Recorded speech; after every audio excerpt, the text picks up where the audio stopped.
तेरे जीत से ज्यादा मेरे हार के चर्चे अधिक है असं म्हणणाऱ्या राम सातपुते यांचा सोलापूर लोकसभा मतदारसंघातला पराभव त्यांनी स्वीकारला। मात्र अवघे 27 दिवस हाताशी असताना दुसऱ्या मतदारसंघात जाऊन प्रतिस्पर्धी उमेदवाराच्या विजयातलं अंतर वाढवत नेणं आमदार राम सातपुते यांना चांगलंच जमलं आणि त्यामुळेच त्यांच्या पराभवाचीच चर्चा अधिक झाल्याचं बोललं गेलं।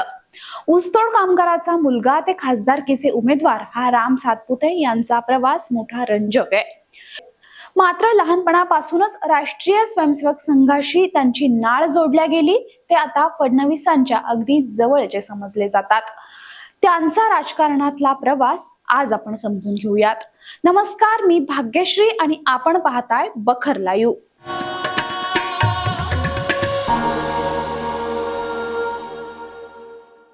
राम सातपुते यांचं मूळ गाव हे मराठवाड्यातल्या बीड जिल्ह्यात। त्यांचे वडील विठ्ठल सातपुते हे शंकर सहकारी साखर कारखान्यात ऊसतोड कामगार म्हणून काम करत होते। पुढे ऊसतोड कामासाठी ते कुटुंब माळशिरस तालुक्यात आलं। ते कुटुंब माळशिरस तालुक्यातील भांबुर्डी या दुष्काळी भागात राहू लागलं। आई वडिलांची इच्छा म्हणून आपला मुलगा ऊसतोड कामगार होऊ नये असं त्यांना वाटत होतं आणि म्हणूनच त्यांनी राम यांना पुण्यात शिक्षणासाठी पाठवलं। राम यांनी पुण्यात राहून मुद्रण तंत्र पदविका आणि पदवीचं शिक्षण घेतलं। पुण्यात असतानाच राम सातपुते हे अभाविपाच्या संपर्कात आले होते। अभाविपाच्या विद्यार्थी आंदोलनात त्यांनी सातत्याने भाग घेतला। काही आंदोलनाचं नेतृत्वही केलं। त्यामुळे अल्पावधीतच त्यांच्याकडे युवा मोर्चाचं अध्यक्षपद आलं। भीमा कोरेगाव प्रकरणानंतर शहरी नक्षलवादावर त्यांनी अनेक शहरात जाऊन त्यांची भूमिका मांडली होती। संघाचा आणि युवा मोर्चाचं काम करत असताना राम सातपुते हे देवेंद्र फडणवीस यांच्या संपर्कात आले आणि देवेंद्र फडणवीस यांनी राम सातपुते यांच्यातले नेतृत्व गुण हेरले आणि फडणवीस यांचा आशीर्वाद राम सातपुतेंना मिळाला। असं म्हणतात की राम सातपुते हे देवेंद्र फडणवीस यांच्या निकटवर्तीयांपैकी एक आहेत। 2019 ला देवेंद्र फडणवीस यांनी राम सातपुते यांना तिकीट दिलं आणि त्यांना पक्षामध्ये आणखी बळ देण्याचा प्रयत्न केला। देवेंद्र फडणवीस यांनी दाखवलेल्या विश्वासाचं सोनं करत राम सातपुते यांनी त्यांची पहिलीच निवडणूक माळशिरस मतदारसंघातून लढली आणि या निवडणुकीत त्यांनी राष्ट्रवादी काँग्रेस पक्षाचे मातब्बर उमेदवार उत्तमराव जानकर यांचा पराभव केला आणि आपल्या पहिल्या विजयावर खणखणीत नाव कोरलं। त्यावेळी सातपुते यांना 1,03,507 मतं मिळाली होती।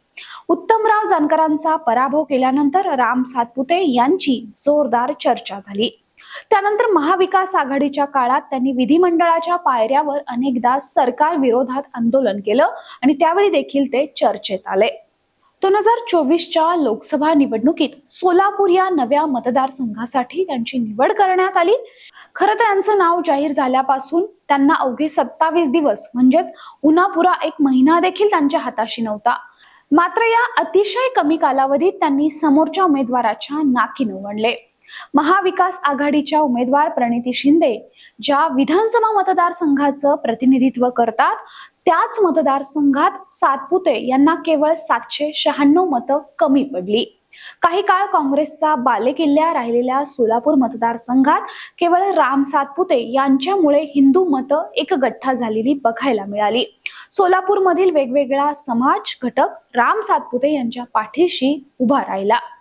राम सातपुते यांच्या निमित्तानं भाजपमध्ये प्रखर हिंदुत्वाचा चेहरा समोर येताना दिसतोय असं बोललं जातंय।